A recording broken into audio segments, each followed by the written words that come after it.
I've already tried that. That's what you're thinking right now, isn't it? You've read the books, you've listened to the podcasts, you've been to therapy, you've tried communicating better, giving space, date nights, love languages, all the things that everyone says you're supposed to try, but nothing has worked. So when someone like me says there's hope, your marriage can be saved, you're not going to believe it because you've already tried everything. And if everything didn't work, what's left? I'll tell you what's left, but first I need you to understand something. You haven't tried everything. You've tried the same thing 100 different ways, and there's a massive difference. Hey there, welcome to the Focus Podcast with Taralee. This is the place where we talk about real life, real relationships, and how to grow through it all. If you're looking for simple mindset shifts, better communication, and deeper connections, you're in the right spot. Let's dive in.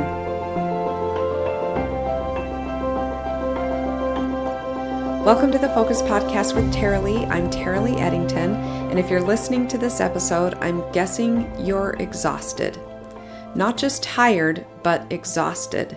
You've been fighting for your marriage for so long, trying so hard, and it feels like nothing you do makes any difference. You've tried being nice, you've tried being firm, you've tried giving space, you've tried pursuing, and you're at the end of your rope. Maybe you're even thinking, this is it, I'm done. There's nothing left to try.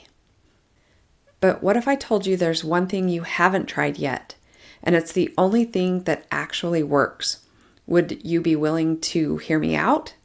Because today I'm going to show you the difference between trying harder and trying differently, and why everything you've tried so far hasn't worked, and what actually will. Here's what trying everything usually looks like. You tried talking to your spouse calmly about what's bothering you. That didn't work.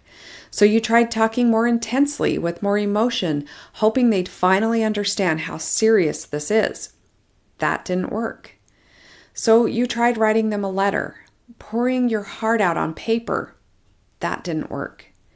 So you tried couples counseling, sitting in a therapist's office, hoping a professional would help them see. That didn't work. Or maybe they refused to go or went a few times and quit. So you tried reading marriage books together, highlighting passages, trying to implement the techniques. That didn't work. So you tried giving them space, backing off, hoping they'd miss you and come toward you. That didn't work. So you tried pursuing harder, making more effort, being more affectionate. That didn't work either. And now you're exhausted and convinced that nothing works. But here's what you actually did. You tried different versions of the same thing. Different versions of trying to get them to change. Different versions of trying to make them see what you see. Different versions of trying to get them to be who you need them to be. And that's not trying everything. That's trying the same thing with different packaging. It's like trying to open a locked door. You tried pushing it. That didn't work. So you tried pushing harder. That didn't work. So you tried pushing it from a different angle. That didn't work. So then you tried pushing with both hands. That didn't work. You haven't tried everything. You've just tried pushing in different ways. You haven't tried finding the key. Here's what most people in crisis marriages have never actually tried. You haven't tried changing yourself first. Not changing yourself to become what they want, but changing the way you show up in the relationship regardless of what they do. Most people say, I'll change when they change. I'll be nicer when they're nicer. I'll be more affectionate when they're more affectionate. But that's not changing. That's just waiting. You haven't tried stopping. Stopping the pursuing. Stopping the explaining. Stopping the trying to fix. Most people have tried harder. They haven't tried stopping. And stopping is the thing that actually creates space for something new. You haven't tried getting brutally honest about your part. Not the I know I'm not perfect either kind of honesty. The real uncomfortable, I've contributed to this breakdown in ways I don't want to admit, kind of honesty. Most people can list 50 things their spouse does wrong, but can you list 50 ways you've contributed to the problem? Not 50 ways you reacted to their behavior, 50 ways you actively participated in creating this dynamic. That's hard, and most people skip it. You haven't tried rebuilding emotional safety, you've tried communication techniques, but communication doesn't work without safety. And you can't build safety while you're still in attack mode, even if the attacks are disguised as, I'm just trying to talk to you. Safety means your spouse doesn't have to defend themselves when they're with you. And most people never actually created that. They haven't tried addressing the root cause. You've tried fixing the symptoms, the fighting, the distance, the lack of intimacy, but you haven't identified where the marriage is actually starving. What foundational needs aren't being met? And until you do that, nothing will work because you're just putting a Band-Aid on bullet wounds. Most people, when something doesn't work, try harder. They think if I push more, if I explain more, give more, sacrifice more, it will finally break through. But trying harder at the wrong thing just makes things worse faster. It's like digging a hole and realizing you're in the wrong spot. Trying harder means digging faster. Trying differently means stopping and finding the right spot. Let me give you an example. You've been trying to get your spouse to be more affectionate. You've asked for it, you've explained why it matters, you've told them how hurt you are when they don't initiate, and yet nothing's changed. So you try harder, you ask more, you explain more, you get more emotional about it. You send them articles about the importance of physical touch in marriage. You tell them you're feeling unloved. Still nothing. That's trying harder. Here's trying differently. You stop asking. You stop making it an issue. You stop bringing it up. Instead, you start building affection in yourself, toward life, toward other safe relationships. You get massages, you hug your kids more, you pet your dog, you dance in your kitchen. You create a life where you're not starved for touch because you're getting nourishment in other ways. And then, and only then, you become the person who is safe to be affectionate with because you're not desperate anymore.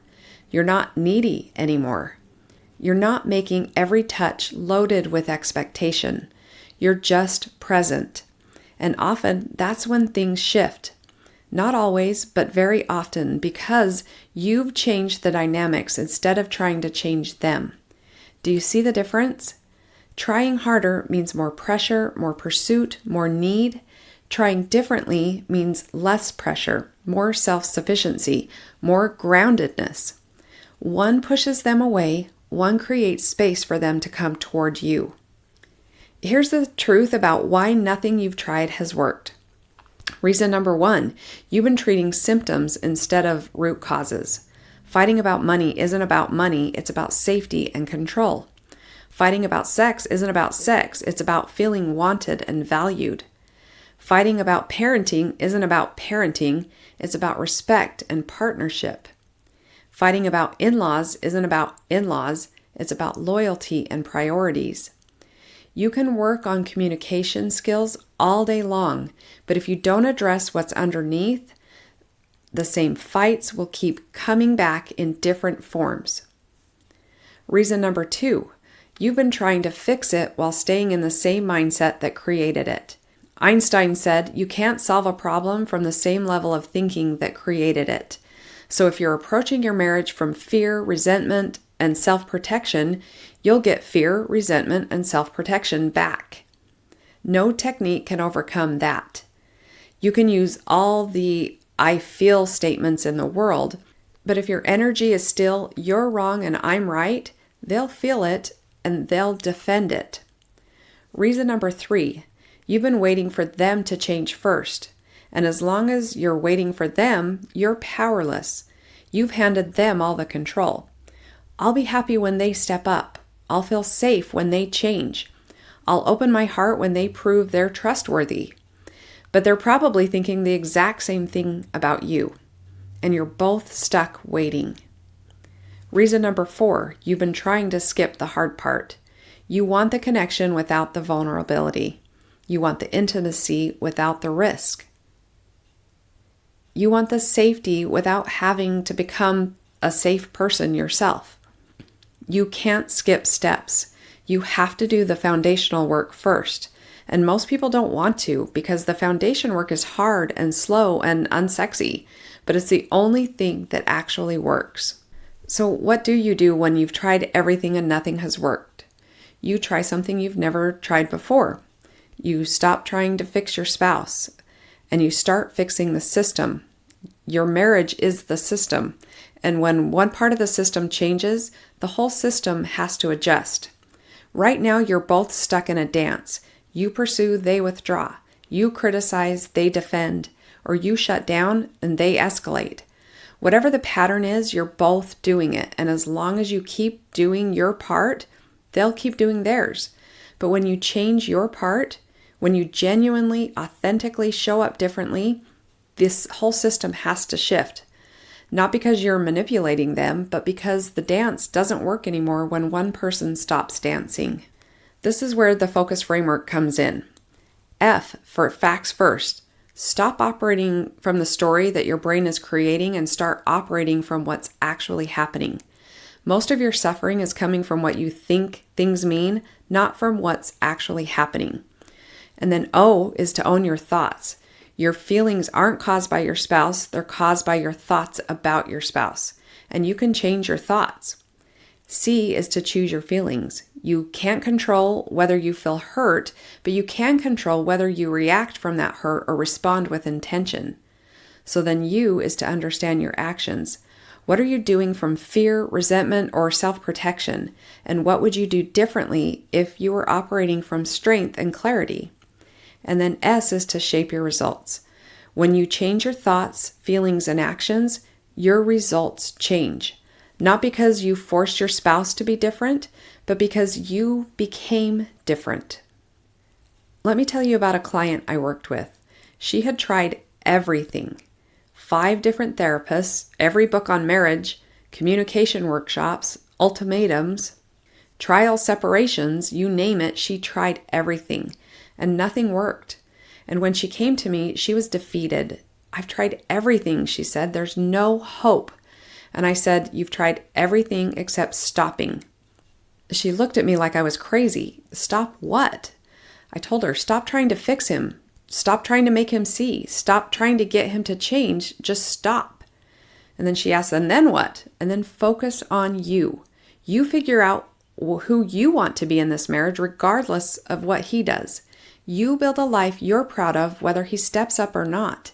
You become emotionally strong instead of emotionally dependent on his validation. She was really skeptical at first, and she was also desperate, so she tried it. She stopped pursuing him. She stopped criticizing him. She stopped making everything about what he wasn't doing. She started to build friendships. She started going to the gym.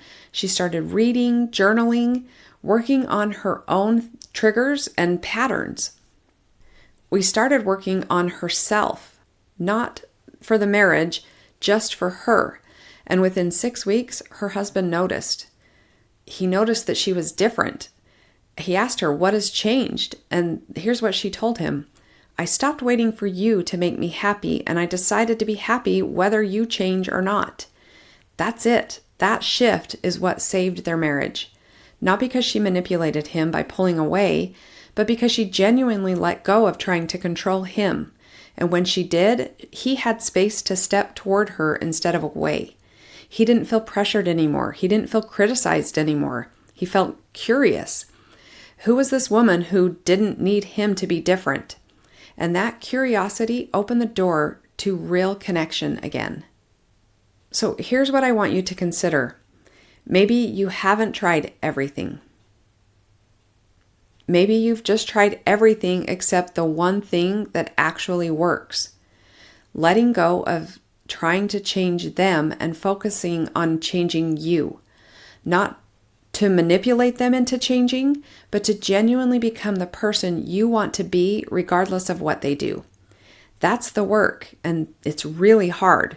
It's harder than reading books or going to therapy or having deep talks because it requires you to stop focusing on them and start facing yourself, because it's the only thing that actually works.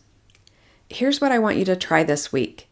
Pick one thing you've been trying to get your spouse to change and stop trying. Just for this week, stop. Stop bringing it up. Stop hinting at it. Stop resenting them for it. And instead, ask yourself, if they never change this, what would I need to do differently to be okay? And then do that thing.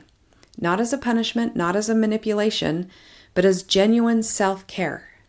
If you're tired of trying the same things in different packages, if you're ready to actually try something you've never tried before, if you're willing to do the hard work of changing yourself instead of waiting for them to change, book a free call with me at TaraleeEddington.com.